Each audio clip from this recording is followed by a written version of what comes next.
Mesdames et messieurs, amis téléspectateurs, bonjour. L'année 2013 pourrait être celle du décollage économique de notre pays. L'atteinte du point d'achèvement de l'initiative PPTE, la tenue du Forum économique de Abu Dhabi, la maîtrise du portefeuille de l'État et de l'inflation en sont des indicateurs. De ces indicateurs et d'autres points, nous allons débattre dans cette émission spéciale qui reçoit son Excellence M. Kerfala Yansane, ministre d'État en charge de l'économie et des finances. Un débat que nous allons co-animer avec Boubacar Ba, journaliste également à la télévision nationale de Guinée. Monsieur le ministre, bonjour, bienvenue sur la RTG. Bonjour, Ba. Première question, monsieur le ministre, nous sommes au dernier mois de l'année 2013. Est-ce que vous pouvez nous faire un bilan de la gestion des finances publiques pour l'année qui s'achève? Merci beaucoup de l'invitation. Je voudrais d'abord rectifier le fait que vous avez dit que l'année 2013, je pense que vous pensiez à l'année 2014, qui pourrait être l'année de décollage, parce que l'année 2013 a été une année extrêmement difficile. C'est vrai que nous avons eu le PPTE en 2012, mais c'est vrai aussi qu'en 2013, nous avons connu beaucoup d'événements malheureux, non seulement sur le plan politique, mais également sur le plan économique. Comme vous le savez, les deux sont liés. Lorsque l'environnement politique est difficile, la situation économique également est difficile. Donc c'est un peu cette introduction que je voulais faire. Et ça, on dit quand le politique va, tout va. Disons que des anciens avaient l'habitude de dire « Faites-moi une bonne politique, je vous ferai une bonne monnaie ». Et le souverain souvent également répondait « Faites-moi une bonne monnaie, je vous ferai une bonne politique ». C'est-à-dire que les deux sont liés. Maintenant, où est-ce qu'on commence, où est-ce qu'on finit, c'est l'histoire de l'œuf et de la poule. Mais je pense qu'en ce qui nous concerne, il y a eu effectivement un lien étroit entre la situation économique et la situation politique. La préparation des élections a eu un impact très négatif sur la conjoncture, d'abord en interne et ensuite en externe. En interne, parce que nos compatriotes qui veulent entreprendre hésitent, et malheureusement certains ont vu leurs biens détruits, des boutiques fermées pendant une longue période, et tout cela n'est pas bon pour l'activité économique. Et en externe, lorsque tous les soirs vous voyez à la télévision un pays où on parle d'émeutes, on parle de protestations, là également les gens attendent. Ils attendent que nous ayons fini de régler nos problèmes pour qu'ils puissent venir. Vous savez, on dit toujours que les peuples heureux n'ont pas d'histoire. C'est-à-dire, il faut que nous puissions travailler dans le calme pour que nous puissions avancer et mettre en œuvre notre potentiel. Cela étant, comment l'année 2013 a été difficile, comme il n'y a pas eu d'activité, il n'y a pas eu de recettes. Ou plutôt, les recettes ont été nettement en deçà de ce qu'on espérait. Et lorsqu'il n'y a pas de recettes, les dépenses également s'en ressentent malheureusement. Mais le gouvernement a tenu à ce que les recettes prioritaires sur les secteurs prioritaires soient maintenues. Si bien qu'on a certainement fait des ajustements au niveau des recettes de fonctionnement en biens et services, mais les recettes d'investissement ont été pour la plupart maintenues à leur niveau. Et je puis dire qu'en ce qui concerne l'énergie, les routes, l'éducation, la santé, le gouvernement a tenu à respecter ses engagements. Comment l'année 2013 a été difficile, lorsque vous n'avez pas d'activité, vous n'avez pas de recettes, mais également la croissance est faible. La croissance qui était prévue pour être de l'ordre de 4,5 pour l'année 2013 n'a été finalement que de 2,5. On avait au mois de juin imaginé, même en septembre, on avait imaginé qu'on aurait pu atteindre 3%. Mais lorsqu'on a refait les calculs avec nos partenaires, on s'est rendu compte qu'on ne peut pas tenir. Parce qu'il y a eu beaucoup de manques à gagner, non seulement dans le secteur minier, mais également dans le secteur de l'énergie. Et l'énergie, comme vous le savez, c'est le nœud de la guerre. Lorsqu'il n'y a pas d'énergie, il n'y a pas d'activité. Et donc, cette croissance économique faible a été en deçà du taux d'accroissement de la population, d'où les craintes pour la pauvreté. C'est pour ça que j'ai dit que l'année 2013 a été une année extrêmement difficile. Malgré cela, nous avons maintenu les grands équilibres en ce qui concerne l'inflation, parce que l'inflation, aussi comme on a l'habitude de dire, c'est l'ennemi des pauvres. On avait projeté d'avoir une inflation aux alentours de 11-12% pour la fin de l'année. Ces jours-ci, on a une bonne nouvelle, on a une inflation autour de 10,3. Donc ça veut dire qu'on avance vers une inflation à un chiffre. Et ça, je pense que c'est rassurant pour les Guinéens, mais également pour les partenaires qui veulent venir investir ici. L'inflation est une bonne nouvelle.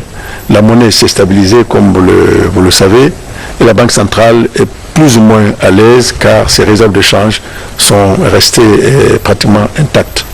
Donc je pense que l'année a été difficile sur le plan économique, mais sur le plan financier, nous avons pu préserver les grands équilibres, d'autant plus que le déficit du budget a été ramené en deçà de ce que nous attendions. Donc tout cela pour dire que nous avons préparé le socle pour que l'économie guinéenne puisse rebondir en 2014. Monsieur le ministre, vous avez parlé tout à l'heure de la faiblesse des recettes. On parle même d'un déficit de 1400 milliards de francs guinéens à fin novembre. Dans quel secteur pratiquement les recettes ont plus baissé? Est-ce que c'est les mines ou bien c'est... Je pense que c'est les deux. Hein, c'est les deux. C'est les recettes minières et les recettes non minières. Pour les mines, comme vous le savez, on a eu pratiquement la disparition de l'usine de Frigia. Hein, si bien que les seules usines qui nous donnent des recettes minières, c'est essentiellement CBG et la SAG. Les autres, dans une moindre mesure. Et quand vous savez également que les cours des matières premières pour de nombreux métaux ont baissé, donc leurs recettes également baissent. Prenez l'or qui était monté jusqu'à 1800, 1900 dollars l'once, l'or est descendu aux alentours de 1000, 1200 dollars.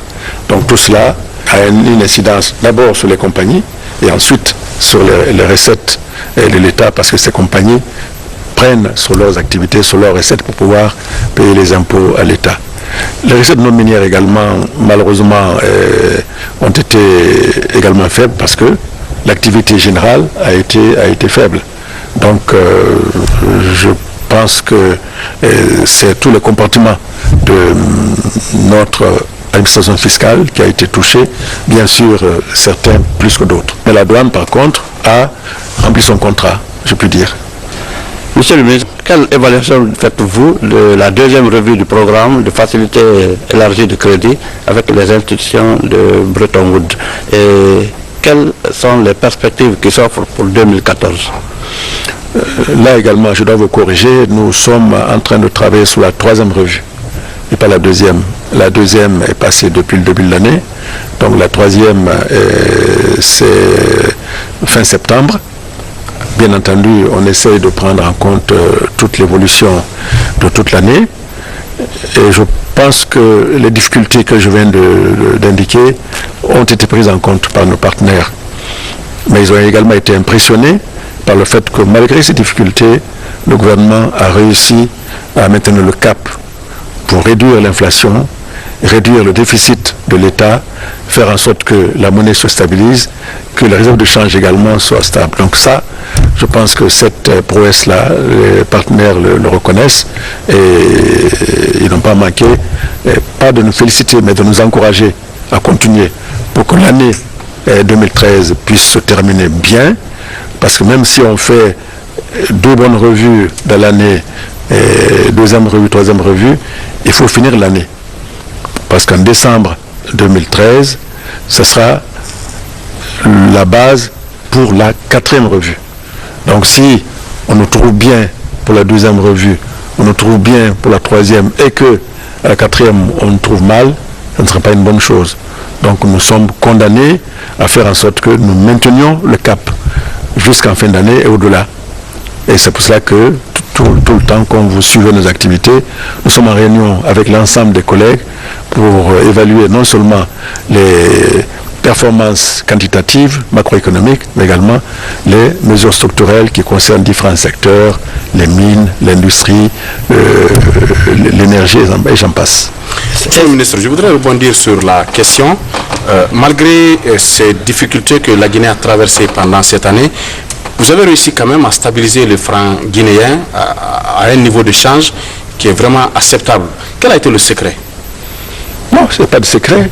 D'abord, c'est une meilleure coordination entre la politique monétaire et la politique fiscale, en ce sens que nous avons le même objectif et nous travaillons ensemble, main dans la main, pour que l'objectif soit atteint. Ça veut dire quoi? Ça veut dire que chacun fait son travail, mais pour que les deux aboutissent au même résultat. D'un autre côté, il faut qu'on fasse en sorte que les dépenses soient en rapport avec nos recettes. C'est pour cela que nous travaillons sur une base caisse. Vous ne pouvez pas dépenser plus que vous n'encaissez de recettes.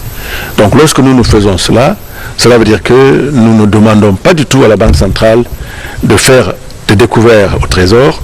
Au contraire, nous faire la planche à billets. La planche à billets, bon, je ne voudrais pas utiliser le mot, mais comme vous l'avez dit, bon, ben, c'est effectivement ça.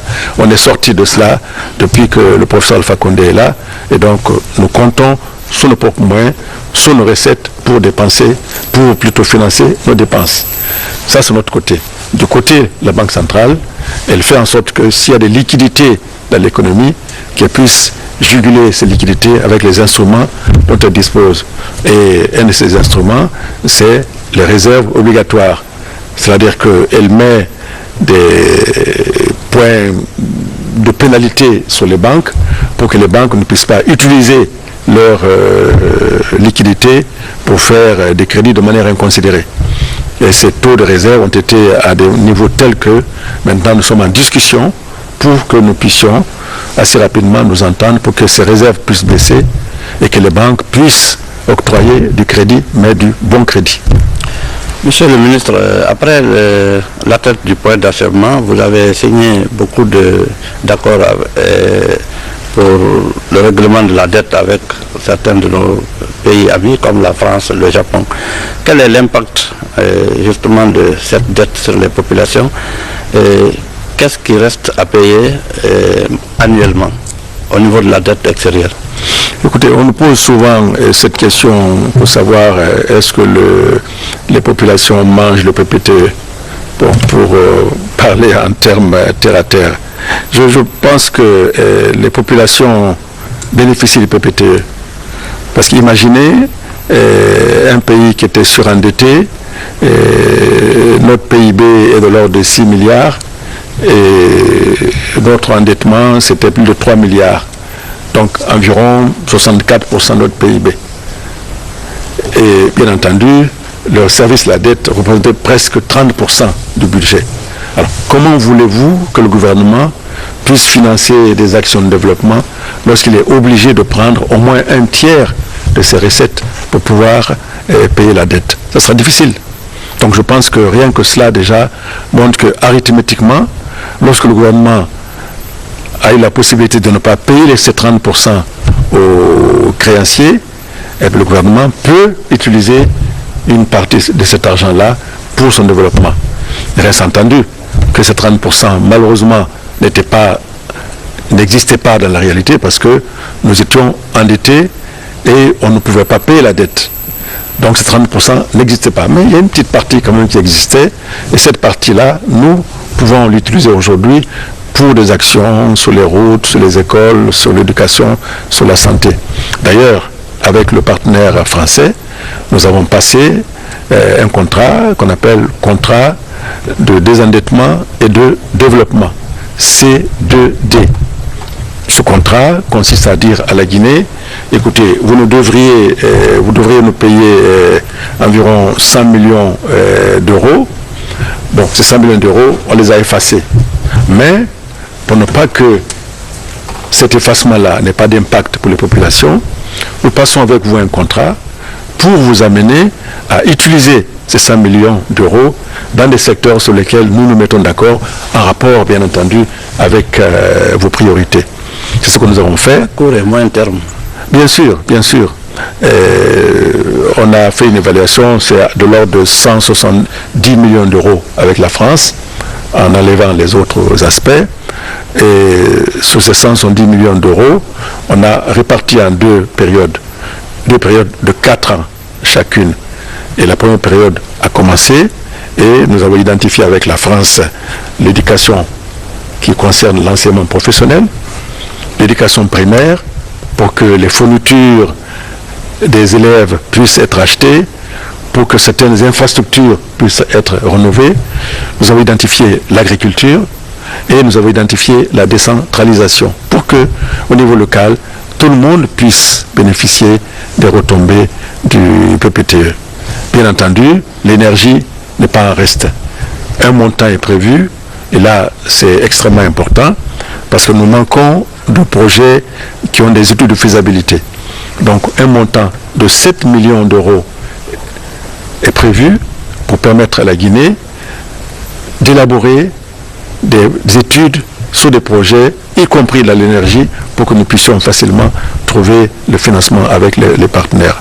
Donc je pense que par ce biais, le PPTE a un visage qu'on peut montrer aux populations en disant ça, c'est le financement du PPTE pour l'agriculture, ça, c'est le PPTE qui a financé pour les écoles, et la rentrée scolaire a été largement financée par le PPTE, je puis dire.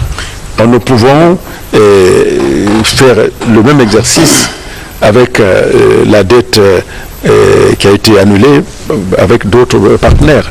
Bon, si tu veux, M. Kaba, restant toujours dans le cadre de la dette, est-ce qu'on peut savoir une idée sur la dette intérieure? Puisque les PME aussi se plaignent beaucoup qu'on ne paye pas. Elle est en audit. Donc je ne peux pas vous dire c'est tel montant, elle est en train d'être auditée. Nous avons trouvé des montants faramineux, mais comme vous le savez, d'année en année, cette dette-là était auditée, et lorsqu'on auditait, le montant devenait encore plus important qu'avant l'audit. Alors cette fois-ci, nous sommes assistés par des partenaires, en l'occurrence l'Agence française de développement, qui va recruter des cabinets internationaux qui vont regarder de très près cette dette pour que vraiment on en finisse avec cet attroupement-là, pour que l'on sache exactement combien on doit à telle personne et comment on va le payer. J'ai trouvé une situation où, lorsque j'étais à la Banque centrale, j'avais eu à payer des dettes sur instruction du ministère de l'économie et des finances. Je viens aux finances, je trouve les mêmes dettes avec des montants plus élevés encore. Écoutez, je pense que c'est ahurissant. Donc cette dette va être auditée, mais comme vous le savez, le gouvernement a pris des mesures, disons, de facilitation pour les marchés qui avaient été passés pendant la transition 2009-2010. Là également, des marchés faramineux de construction, d'achat de véhicules, des services en tout genre. Ces marchés avaient été gelés, une commission a été mise en place, et la commission a commencé à rendre ses conclusions sous la direction de M. le Premier ministre.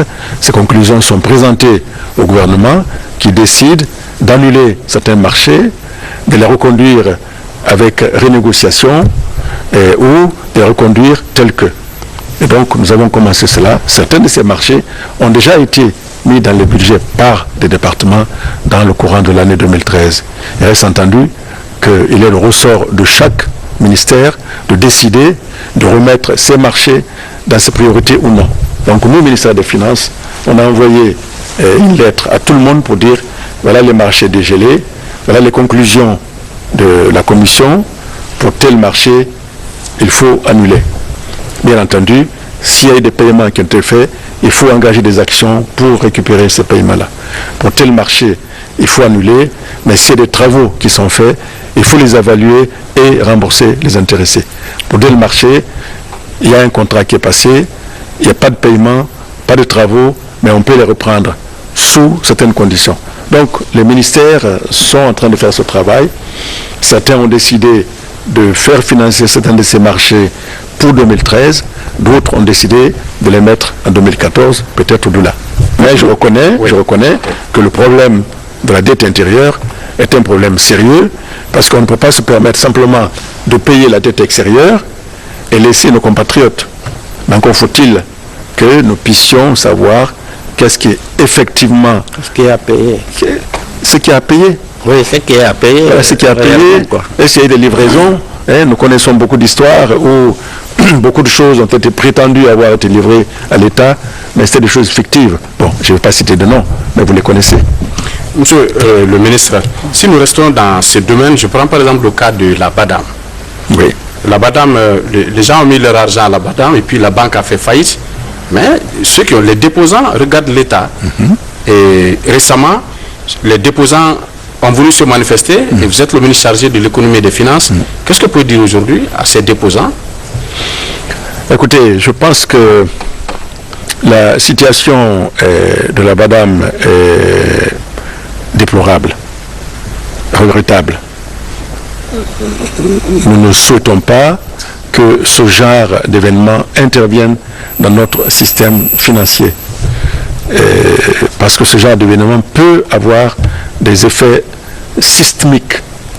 C'est-à-dire que ça va contaminer l'ensemble de la place financière et avoir des effets négatifs.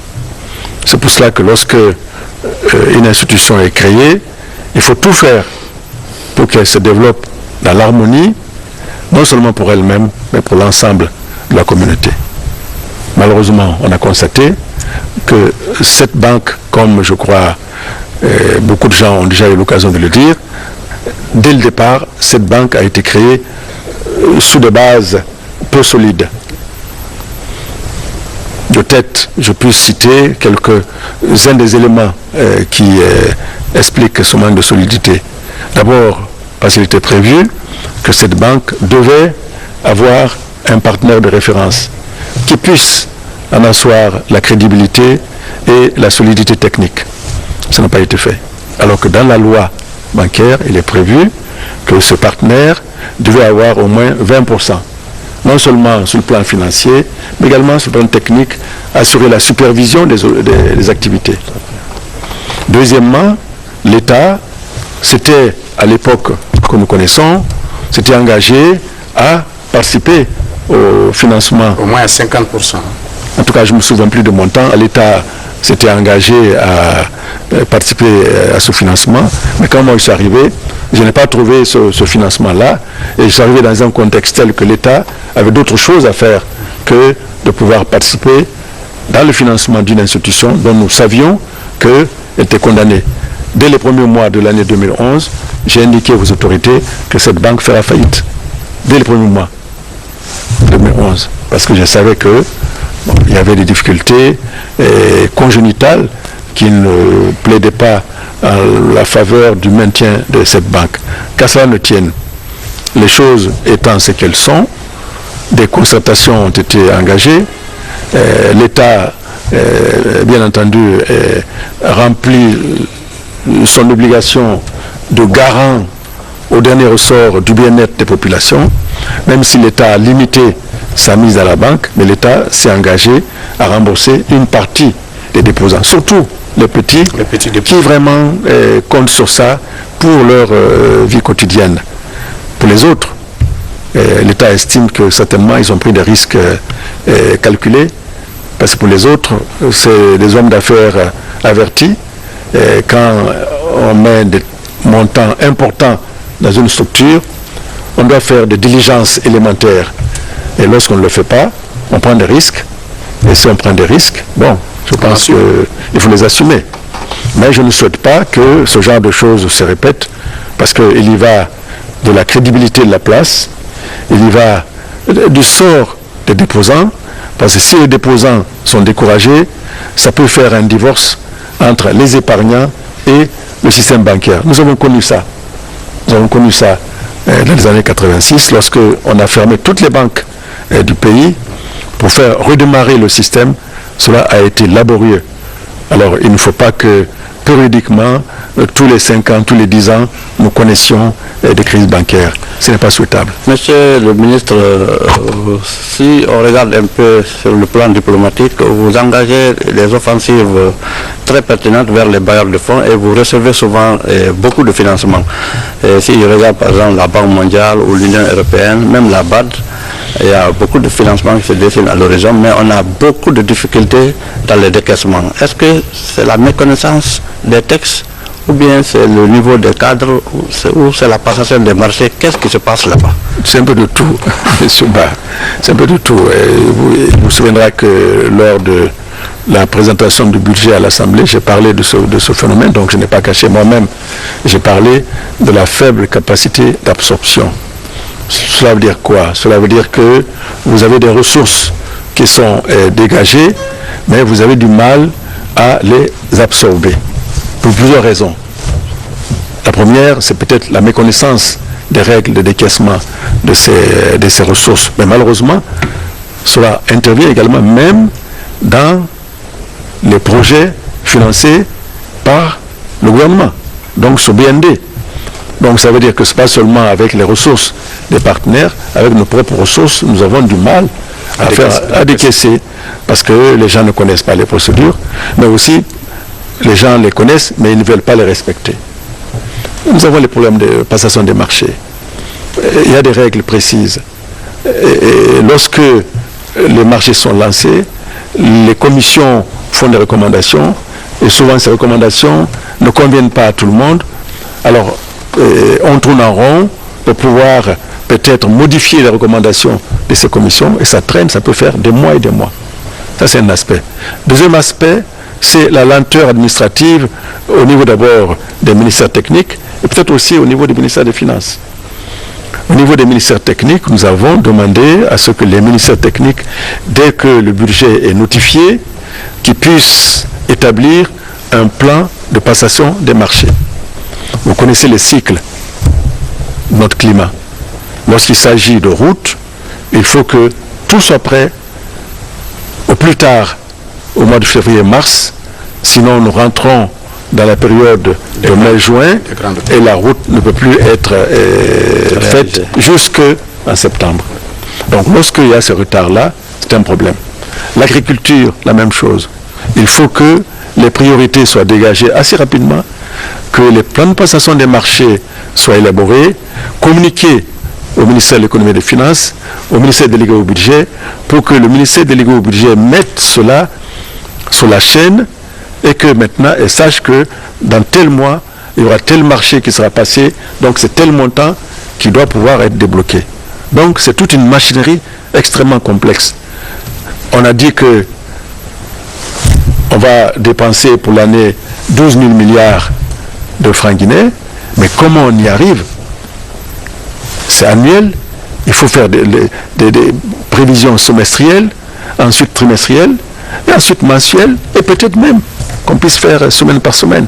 Donc tout cela suppose que nous connaissons le plan de marche, le programme de travail des ministères techniques et qu'eux-mêmes nous les communiquent à temps. Donc je pense qu'il y a tous ces éléments, bien entendu, nous aussi chez nous, lorsque les dossiers ont passé tous ces stades et que les appels d'offres sont finis et qu'on vient au paiement, là aussi, il y a parfois des problèmes réels, mais parfois également des problèmes fabriqués. Alors, je crois que c'est un peu tout cela. Certains se plaignent souvent que quand certains cadres des finances n'ont pas leur part dans certains marchés, ils font traîner les papiers. Ah, écoutez, là je vous laisse cette responsabilité, mais ce que je puis dire, c'est que même lorsque le crédit budgétaire existe, si la trésorerie n'existe pas au Trésor, le Trésor ne peut pas payer. Parce que le Trésor paye au fur et à mesure des rentrées fiscales. Donc ce n'est pas parce qu'on a dit que tel département a droit à 10 milliards pour ces programmes d'investissement qu'automatiquement on va sortir 10 milliards, mettre à la disposition du département. Non. C'est une prévision. Elle peut être réalisée comme elle peut ne pas être réalisée. C'est pour cela que nous avons un trésor qui souvent est chargé de faire en sorte qu'on ajuste ces prévisions aux réalités. Lorsque le trésor perçoit des ressources, il paye. Lorsqu'il ne perçoit pas de ressources, il met une sorte d'état de priorité pour faire passer les salaires, par exemple, qui n'attendent pas. La dette extérieure qui n'attendent pas. Les investissements prioritaires comme les routes, comme l'énergie, ils n'attendent pas. Tous les mois, nous devons payer les salaires. Qu'il y ait beaucoup de ressources ou pas, il faut qu'on les paye. Nous avons des secteurs comme l'armée, où on doit envoyer du personnel, des contingents au Mali et ailleurs. Il faut qu'on fasse en sorte que ce personnel militaire soit pris en charge. Les problèmes politiques empêchent souvent, une semaine, il n'y a pas de travail, donc encore moins de recettes. Oui, donc quand il y a moins de recettes, le Trésor est obligé d'en tenir compte et d'établir un plan de priorité en disant je vais financer numéro 1, numéro 2, numéro 3 en fonction des rentrées. Et cela est objectif. Maintenant, ce que vous dites, ça, je vous en laisse la responsabilité parce que de toute façon, nous, on dit que si un agent se rend coupable de telle chose, il sera sanctionné. Monsieur le ministre, à un moment, il a été également question de mettre en place un fonds spécial d'investissement. Oui. Ça veut dire quoi, Excellence? Ça veut dire que c'est une mesure de sagesse. Nous avons perçu 700 millions de dollars en 2011 dans les négociations avec le partenaire Rio Tinto, dans le cadre du projet Simandou. On avait le choix, soit de dire nous avons 700 millions, tout de suite on va les mettre sur le marché et on va commencer à dépenser. Alors que nous savons déjà que même avec nos budgets ordinaires, nous avons ce dont je viens de parler, nous avons le problème de la capacité d'absorption. Alors imaginez qu'avec des ressources ordinaires, on n'arrive pas à décaisser normalement. Alors comment voulez-vous que nous puissions dépenser 700 millions de dollars si rapidement? C'est pour ça que la sagesse l'a emporté, les autorités ont accepté qu'on mette cet argent de côté en réfléchissant pour que nous puissions identifier des projets sur lesquels cet argent sera utilisé et des projets qui laissent un impact. Et l'un de ces projets, c'est le barrage de Kaleta. Donc la décision tout de suite a été prise pour dire faisons un barrage pour que nous puissions résoudre, en tout cas pour une bonne part, les problèmes d'électricité. La Chine s'est déclarée disponible pour pouvoir nous accompagner et elle a indiqué ses conditions. Pour aller vite, au lieu de payer seulement 15% du barrage, le gouvernement a décidé de payer 25% du montant du barrage pour montrer notre volonté, notre engagement à faire en sorte que le problème d'électricité soit derrière nous. Et nous avons engagé d'autres actions dans le secteur de l'électricité, l'achat de groupes, réparation de groupes, la réfection des routes, des voiries urbaines. Vous avez dû voir à Zérékoré pour la fête que le gouvernement a pris ça au sérieux. Vous avez dû voir tout ce qu'on a réalisé comme équipement. Tout cela, une bonne partie provient de cet argent-là que nous avons mis de côté. Et chaque année, nous prenons une partie, nous mettons dans le budget d'investissement pour justement permettre de suppléer à l'insuffisance des recettes ordinaires. Heureusement. Donc c'est ce qui nous a permis, depuis 3 ans, de faire en sorte que nous continuions à financer des investissements d'un certain niveau. Et bien c'est ce fonds spécial qui l'a permis. Et notre objectif, c'est de faire en sorte que nous puissions attirer les partenaires dans ce fonds spécial en disant, écoutez, nous, si nous avons des recettes exceptionnelles, au lieu de les dépenser en fonctionnement, on est prêt à les dépenser en investissement, surtout infrastructure. Et nous souhaitons que vous nous accompagniez, que vous aussi, si vous voulez nous accompagner, vous mettiez de l'argent dans ce fonds et ensemble, on le gère avec transparence et en ce moment, on aura des montants beaucoup plus conséquents pour pouvoir financer notre développement. Donc c'est un peu ça la philosophie du Fonds spécial d'investissement. Bon, monsieur le ministre, parlant toujours des réformes structurelles, quel regard avez-vous sur le recensement biométrique et les incitations fiscales? Le recensement biométrique, malheureusement, a pris beaucoup de temps, pour des raisons que nous connaissons tous, parce que les gens n'ont pas envie que l'on sache exactement combien de personnes nous payons.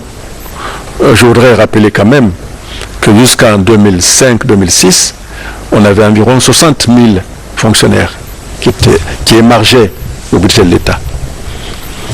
Avec les événements que vous connaissez, la démagogie aidant, cet effectif a doublé. Entre 2006 et 2013, nous avons aujourd'hui plus de 120 000 agents qui sont payés par le budget de l'État. Sans qu'il y ait des concours particuliers qui soient organisés pour recruter. On affecte simplement le personnel. Nous-mêmes, au ministère de l'Économie et des Finances, on a reçu régulièrement, jusqu'à l'année dernière, justement des contingents qu'on nous envoyait dans ce cadre-là, en disant, voilà, on vous envoie tel nombre de personnes, sans qu'on les demande et sans qu'on soit assuré que leur profil corresponde à nos besoins. Mais on est obligé de les payer. Bon. D'où la nécessité de faire ce recensement biométrique pour savoir combien nous sommes et quel est le profil des agents que nous avons. Vous le savez, beaucoup de personnes sont entrées dans la fonction publique avec une hiérarchie que vous connaissez, peut-être C ou peut-être même D, mais qui aujourd'hui, par différents subterfuges, se sont retrouvés à la hiérarchie A, avec un coût pour l'État. Donc tout cela, il faut décanter. Il faut décanter et c'est là l'objectif de recensement biométrique. Mais ça a tardé parce que précisément, beaucoup de gens n'ont pas intérêt. Mais maintenant, je pense que l'opération est bien partie. Nous avons reçu un financement avec la Banque mondiale qui a dépêché des experts qui encadrent nos cadres à nous et qui devraient pouvoir lancer ces jours-ci cette opération pour que nous puissions enfin savoir combien nous avons de fonctionnaires, quelle est la vraie hiérarchie de ces fonctionnaires et combien on doit leur payer. C'est important. C'est important parce qu'il faut que nous puissions, avec les maigres ressources que nous avons, payer effectivement les gens qui existent. Et le cas échéant, augmenter leur salaire. Mais lorsque vous avez beaucoup d'effectifs qui ne sont pas réels, vous êtes obligé de payer tout le monde de manière généralisée. Et donc, c'est un peu le nivellement par le bas. Alors que si nous connaissons les effectifs réels, nous pouvons quand même augmenter le salaire et faire en sorte que les gens soient à l'aise et qu'ils puissent... Ça peut diminuer la corruption même. Ah, bien sûr, bien sûr. Et cela est vrai dans tous les secteurs. Dans tous les secteurs. Nous travaillons pour que le gouvernement puisse faire de son mieux dans les domaines où il a un avantage comparatif. C'est son droit, c'est son pouvoir régalien. Il faut qu'il s'occupe de sécurité, qu'il s'occupe de justice, qu'il s'occupe dans certaines mesures d'éducation, de santé, et personne ne le fera à la place de l'État. Lorsque les gens le font, ils ne font qu'accompagner l'État, car il s'agit là de véritables services publics. Mais le rôle de l'État peut aller pour faire les routes dans certaines circonstances, l'énergie, les télécommunications dans certaines circonstances, mais comme vous le savez, la notion de partenariat public-privé fait son chemin.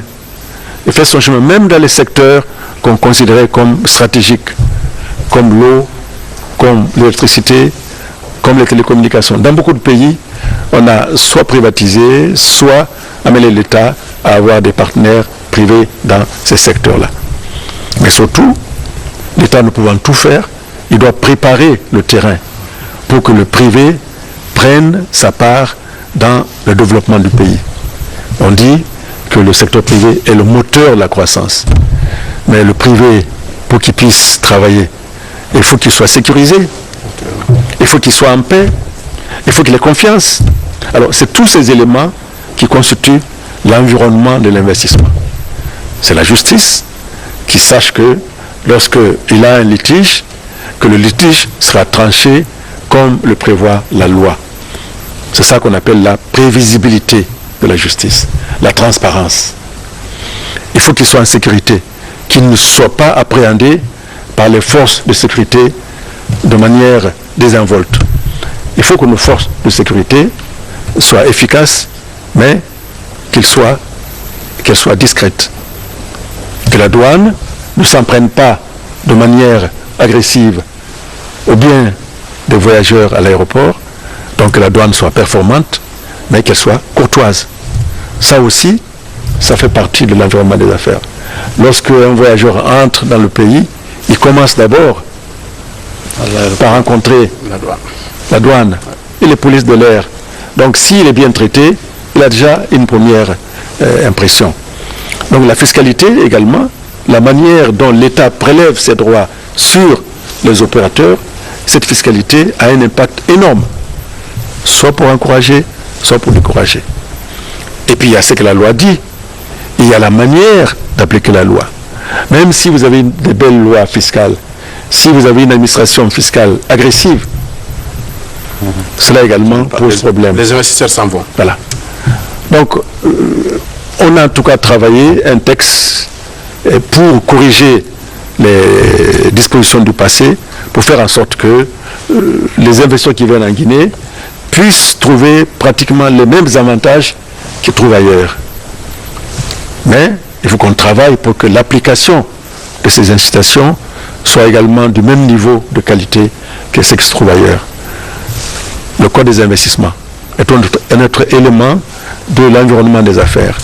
Là également, il y a des progrès, il y a des projets qui ont été élaborés, et dans ces projets, l'idée essentielle, c'est de faire en sorte que les autorisations, les agréments diminuent ou disparaissent.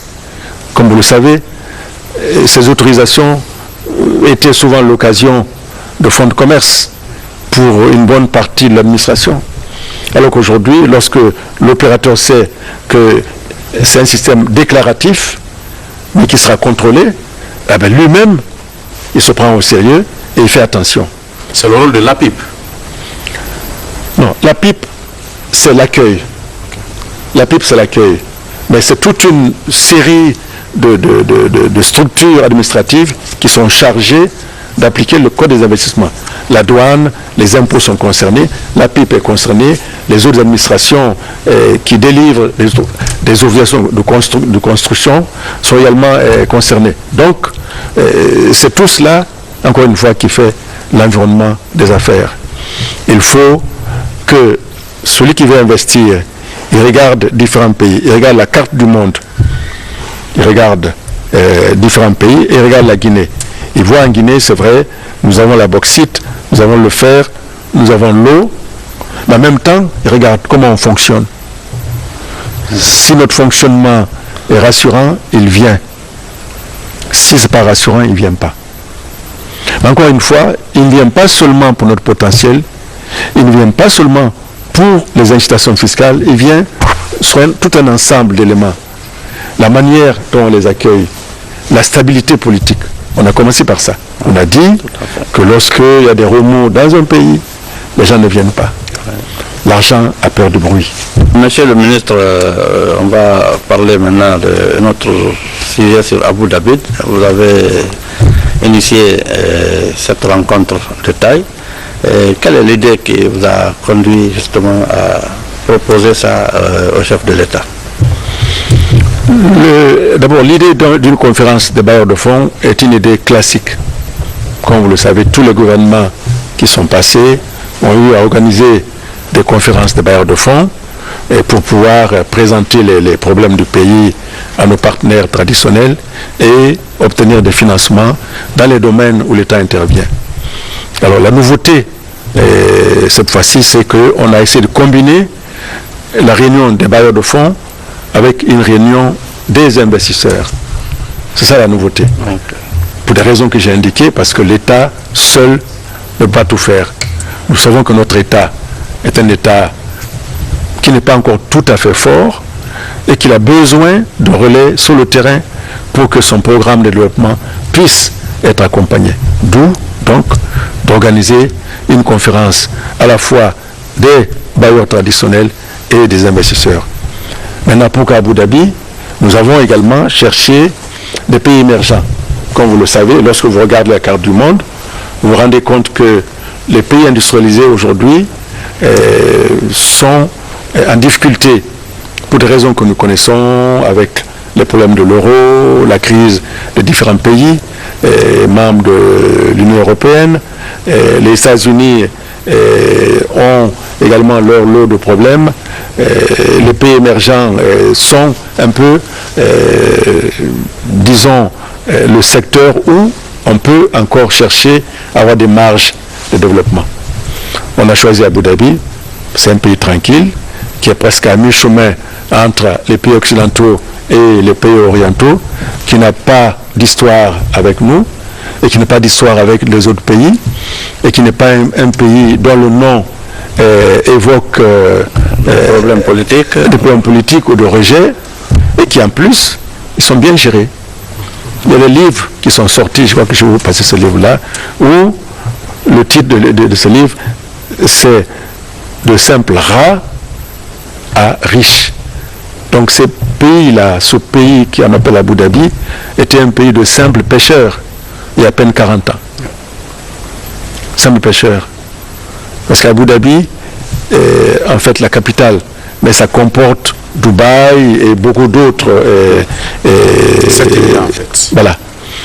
Alors, Abu Dhabi avait du pétrole, mais ce pétrole-là, il faut le développer. Alors que Dubaï, eux, ils n'avaient rien du tout. C'était le rocher.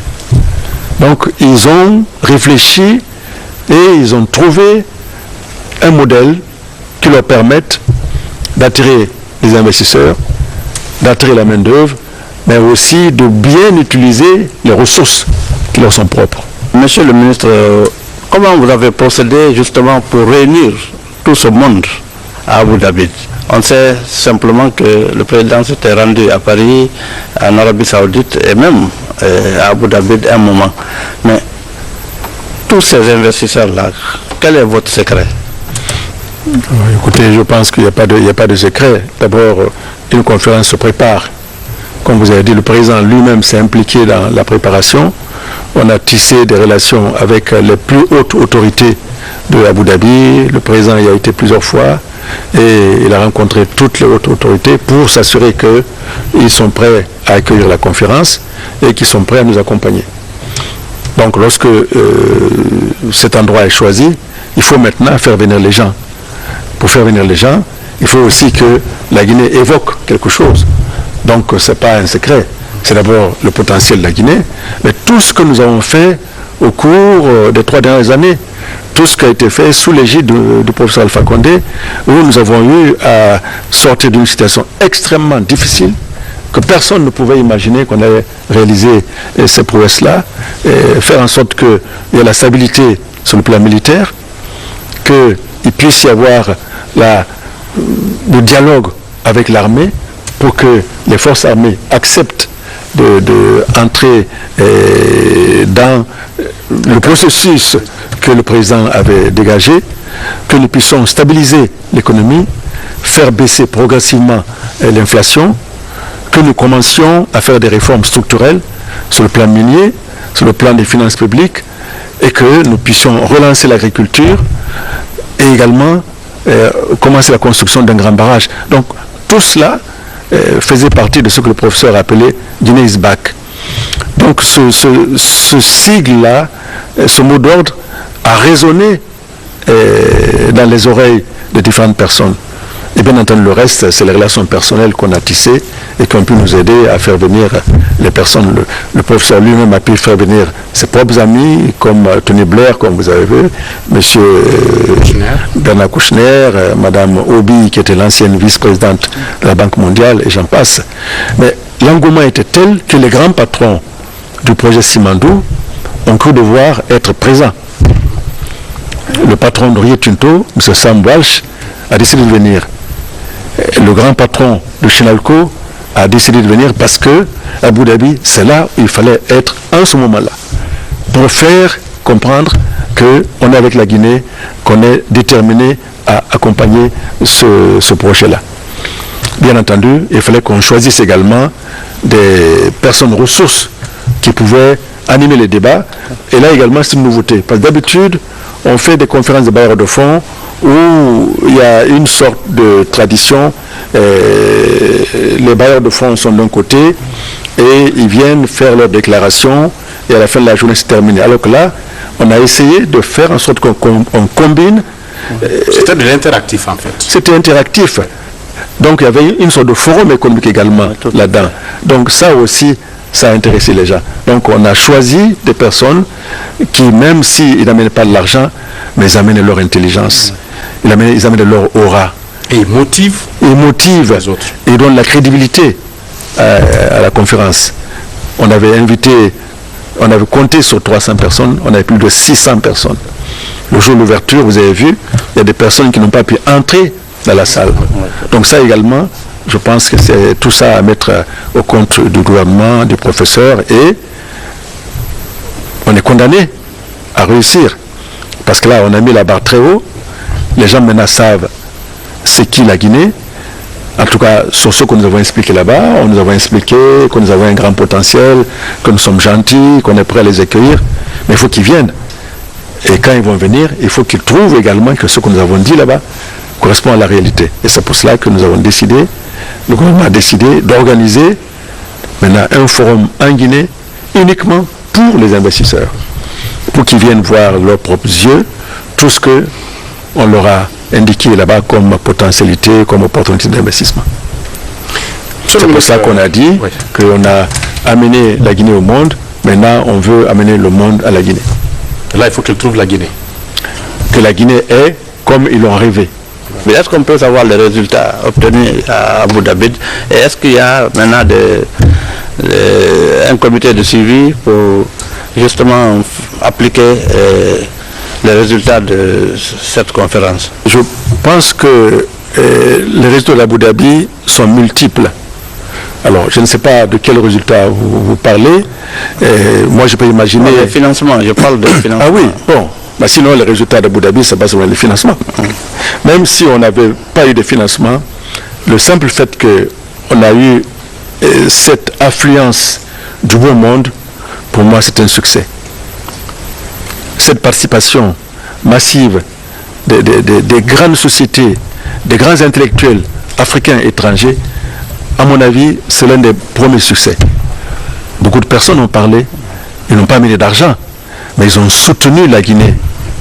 La CEDEAO a parlé. Et la CEDEAO n'a pas amené de l'argent, mais elle a soutenu la Guinée surtout en disant que le développement de la Guinée, c'est le développement de l'ensemble de la sous-région. Parce que le potentiel de la Guinée n'intéresse pas seulement les Guinéens, mais intéresse tout le monde. Donc je dis que le succès, c'est d'abord ça. Le fait qu'on a mis la Guinée sur la carte du monde. Ça, je pense, c'est un résultat beaucoup plus important que les montants qui ont été annoncés et qui, en fait, sont nettement inférieurs aux possibilités d'investissement qui peuvent être des retombées d'Abu Dhabi. On a parlé de 6 milliards de dollars. C'est très important. Mais je pense que les retombées réelles pourraient être beaucoup plus grandes. Imaginez, si le projet de Simandou demain peut être réalisé, parce que nous avons réussi à créer à Abu Dhabi une sorte d'atmosphère de confiance entre les partenaires de Simandou et nous-mêmes. Nous sommes maintenant en train de travailler pour mettre en place le cadre d'investissement pour que ce projet puisse enfin se réaliser. Un projet qui vaut plus de 20 milliards de dollars. C'est plus que 6 milliards. Donc les retombées, on peut les citer. Il y a les retombées immédiates, ça on peut dire oui, c'est 6 milliards. Mais les retombées à moyen terme, c'est beaucoup plus important. Maintenant, nous avons commencé à entrer en contact avec tous les partenaires qui ont fait des annonces pour leur demander de structurer leurs annonces. Tout à l'heure, je viens de quitter M. le Président de la République, où je lui ai présenté les tableaux que nous avons confectionnés sur la base des annonces des partenaires. Et ce tableau reste encore à compléter. Lorsqu'il sera complet et qu'on aura une idée précise des différents points d'application des financements des partenaires, en ce moment, on va mettre en place des comités pour mieux travailler d'abord entre nous et ensuite entre les partenaires. Je vous informe que nous avons déjà eu 2 réunions. Une réunion avec tous les partenaires présents à Conakry pour tirer les leçons d'Abu Dhabi, où on s'est mis d'accord d'une meilleure coordination entre eux, parce qu'ils ont des groupes thématiques, et une meilleure coordination entre eux et nous. Nous avons ensuite rencontré le secteur privé. Là également, c'est un enchantement. Le secteur privé, c'est comme si il s'est réveillé à Abu Dhabi. Là également, c'est un résultat. C'est un résultat. Aujourd'hui, ils sont en contact entre eux pour créer une synergie entre toutes leurs organisations et devenir un. Je ne dis pas qu'ils vont supprimer tous les patronats, mais pour regarder dans la même direction. Ça aussi, c'est un résultat d'Abu Dhabi. Et nous avons décidé ensemble de créer une cellule de réflexion entre le secteur privé et le gouvernement pour favoriser ce dialogue et voir comment le secteur privé peut mieux prendre sa place dans la croissance du pays. Monsieur le ministre, le dernier sujet sur lequel nous allons discuter, c'est la session budgétaire qui est actuellement à l'étude à l'Assemblée nationale. Oui. Rapidement, est-ce qu'il y a des particularités par rapport aux années précédentes? Les particularités d'abord, c'est le fait que nous avons présenté le budget au CNT et pas à l'Assemblée nationale qui a été élue. Mais là également, on a eu à s'expliquer. Nous avons analysé les calendriers des lois organiques et le temps passant, on s'est rendu compte que le Parlement n'aurait pas la chance d'être opérationnel avant au moins 1 mois et demi à 2 mois. Est-ce que la Guinée peut attendre ces 2 mois pour pouvoir commencer à financer ses investissements? Est-ce qu'on va recommencer à travailler sur la base d'un 12e? Le gouvernement a estimé, en son âme et conscience, parce que finalement, gouverner c'est décider. Naturellement. Gouverner c'est décider. Nous sommes en charge de la vie de millions de personnes. Si ça ne va pas, ce n'est pas l'opposition qui va répondre, c'est nous. Donc le gouvernement a décidé, bien sûr avec des concertations, qu'il fallait certainement présenter ce budget au CNT. Mais il sera possible, dans le courant de l'année 2014, de faire en sorte que, si en tout cas les circonstances l'exigent, que nous puissions travailler sur une loi rectificative des finances avec le nouveau Parlement. Donc cela, c'est une première particularité de ce processus budgétaire de cette année. La seconde, c'est que si les projections qu'on avait l'année dernière s'étaient révélées correctes, on aurait dû avoir cette année beaucoup plus de recettes et donc beaucoup plus de dépenses. Donc je pense qu'on est légèrement en retrait à ce qu'on espérait. On est toujours légèrement en dessous des 20% des recettes par rapport au PIB. Alors qu'on était déjà arrivé à 20% et on était censé aller au-delà. Mais je pense que ce n'est qu'un petit repli, parce que comme je l'ai dit à l'Assemblée, l'année 2014 devrait être l'année de la relance, la croissance. Avec tous les projets qui sont pour le moment qu'on ne peut pas mettre dans le cadre de l'environnement général, parce que les dates de démarrage de ces projets ne sont pas tout à fait connues. Par exemple pour Simandou, nous sommes encore en train de discuter du cadre d'investissement, donc on peut finir les discussions à la fin du mois de février, comme on peut finir à la fin du mois de mars, auquel cas le démarrage des activités pourrait avoir lieu dans le courant du 2e trimestre. Mais tout cela, c'est en pointillé. La même chose pour les projets qui viennent d'être signés à Abu Dhabi, le projet GAC Global Alumina, où là également, il faut affiner les études pour avoir un business plan qui tienne la route. Si tous ces projets entraient réellement en activité, je suis certain que le profil de croissance de l'année pourrait s'en trouver changé. C'est pour cela également, je pense qu'il s'agit d'une approche que je pourrais dire conservatrice. Nous aurions pu dire on va avoir plus de 20, 22%, 23% de recettes par rapport au PIB, mais nous avons été prudents. Mieux vaut être prudent sur si maintenant c'est plus importante, c'est une bonne surprise. Vous vous adaptez. Vous adaptez en remontant le niveau des dépenses. Donc là également, je pense que cette prudence du gouvernement doit pouvoir être saluée. Sinon, on aurait pu tromper les citoyens en disant, écoutez, cette année, nous comptons avoir 23% de recettes par rapport au PIB. On a dit non. On essaye de suivre la tendance qui sort de 2013. Et cette tendance est une tendance qui est pour l'instant morose. Et si on la suit, on est obligé d'être prudent. Aujourd'hui, les Guinéens ont le regard tourné vers le gouvernement après les acquis de 2013. Est-ce que, selon vous, vous qui gérez l'économie et les finances de la Guinée, est-ce que vous pouvez regarder les Guinéens aujourd'hui et leur promettre un espoir pour 2014, pour une meilleure vie en Guinée, monsieur le ministre? Écoutez, j'ai dit à l'Assemblée que l'année 2014 s'ouvre sur un contexte plus favorable que 2013. D'abord, l'atmosphère d'Abu Dhabi nous accompagne.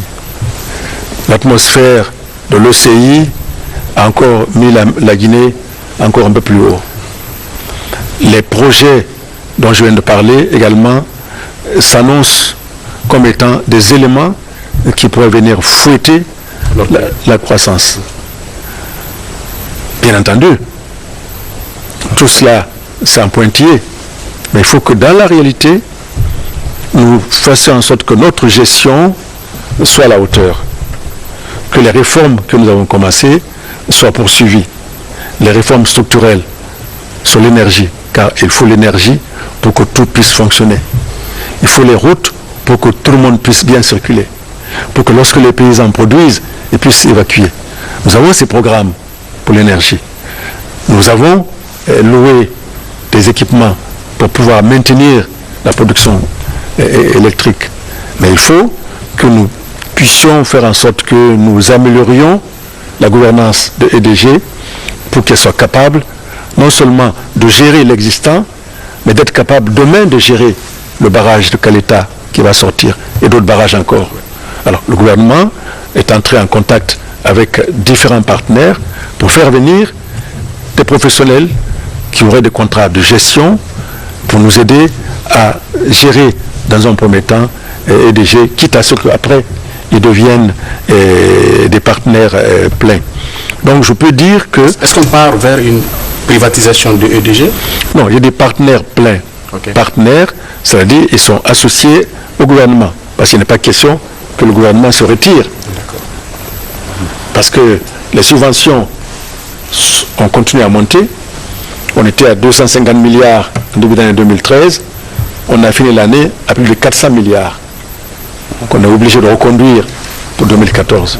Sans compter que l'État a été obligé de garantir les dettes de EDG vis-à-vis des fournisseurs de pétrole pour que ces fournisseurs continuent à lui donner du carburant. Il y a beaucoup de choses dans l'électricité, M. Condé. C'est compliqué. Hein? Vous savez, comme on dit, le poisson sous l'eau, il fait beaucoup de travail, il est en sueur, mais ça ne se voit pas. Hein? Le gouvernement suit, mais ça ne se voit pas. Il fait beaucoup de choses.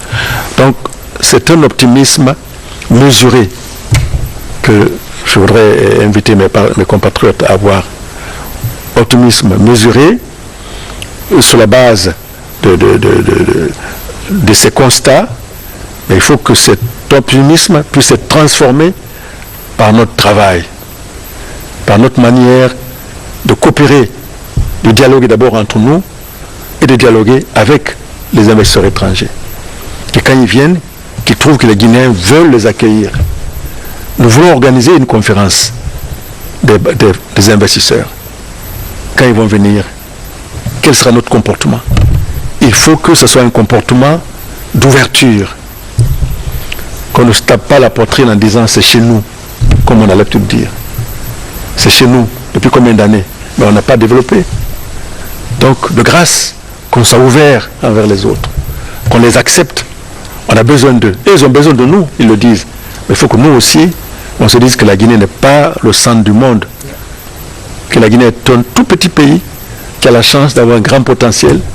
Mais ce potentiel-là, pour qu'il devienne réalité, il faut que nous acceptions de coopérer avec les autres. Monsieur le ministre, merci infiniment. Merci beaucoup. Merci beaucoup. Je sais pas. Ouais. Merci. Ouais. Merci beaucoup. Mesdames et messieurs, amis téléspectateurs, j'espère que ce débat à bâton rompu, sans langue de bois avec son Excellence, Monsieur le ministre d'État chargé de l'économie et des finances, vous a servi et souhaitons que l'année 2014 soit véritablement l'année de relance de l'économie nationale. Merci à son Excellence, M. Kerfala Yansane, ministre d'État, chargé de l'économie et des finances. Merci également à M. Boubacar Ba d'être venu dans cette émission spéciale de la télévision nationale. À vous, amis téléspectateurs, où que vous soyez à travers le monde, merci d'être avec nous. Bonjour chez vous.